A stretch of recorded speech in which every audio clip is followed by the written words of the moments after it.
To hours spicy delights. വളരെ പെട്ടെന്ന് തന്നെ, അതും കുറച്ച് ചേരുവകൾ ഉപയോഗിച്ച് തന്നെ നമുക്ക് പെട്ടെന്ന് തയ്യാറാക്കാൻ പറ്റുന്ന ഒരു റെസിപ്പി ആയിട്ടാണ് ഞാനിന്ന് നിങ്ങളുടെ മുന്നിൽ വന്നിട്ടുള്ളത്. കടല കുത്തിക്കാച്ചിയത്. അപ്പം നമുക്ക് പെട്ടെന്നൊന്ന് കണ്ടിട്ട് വന്നാലോ എങ്ങനെയാണ് കടല കുത്തിക്കാച്ചിയത് തയ്യാറാക്കാമെന്ന്.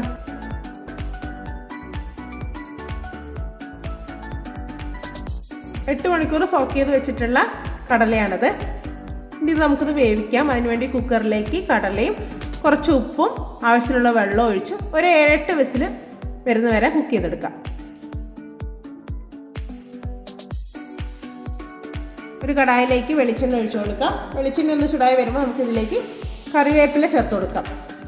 പിന്നെ ഇതിലേക്ക് ചേർക്കുന്നത് ഒരു 10 ക്രഷ് ചെയ്തിട്ടുള്ള ചെറിയുള്ളിയാണ്. അതാണ് ഇതിൻ്റെ ഒരു ടേസ്റ്റ് എന്ന് പറയുന്നത്. ആവശ്യത്തിനുള്ള ഉപ്പും കൂടി ചേർത്ത് നന്നായിട്ട് വഴറ്റിയെടുക്കാം. ഇനി 1.5 ടേബിൾ സ്പൂൺ ക്രഷ് ചെയ്ത് വെച്ചിട്ടുള്ള വറ്റമുളകും കൂടി ചേർത്ത് നന്നായിട്ട് മിക്സ് ചെയ്യാം. ഇനി കുക്ക് ചെയ്ത് വെച്ചിട്ടുള്ള കടലയും കൂടി ചേർത്ത് നന്നായിട്ട് മിക്സ് ചെയ്ത് കൊടുക്കാം. ഇതിൻ്റെ വെള്ളം ഒന്ന് നന്നായിട്ട് വഴറ്റിയെടുക്കണം. ചെറുതായിട്ടൊന്ന് മാഷ് ചെയ്ത് കൊടുക്കുക ഇളക്കുന്നതനുസരിച്ച്.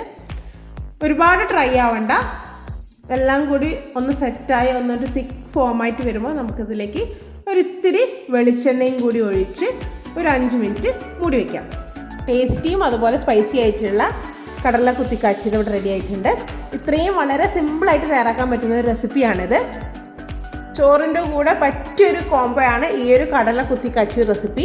എല്ലാവരും ഇത് ട്രൈ ചെയ്ത് നോക്കുക. ട്രൈ ചെയ്ത് നോക്കിയതിന് ശേഷം നിങ്ങളുടെ ഫീഡ്ബാക്കും കൂടി എന്നെ ഒന്ന് അറിയിക്കണേ കമൻസിലൂടെ. വീഡിയോ ഇഷ്ടമായാൽ ലൈക്ക് ചെയ്യാനും അതുപോലെ മാക്സിമം ഷെയർ ചെയ്തും കൂടി കൊടുക്കണേ.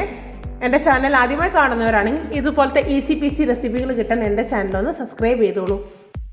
പുതിയൊരു അടിപൊളി റെസിപ്പിയുമായി അടുത്തൊരു വീഡിയോയിൽ നമുക്ക് വീണ്ടും കാണാം. ബൈ.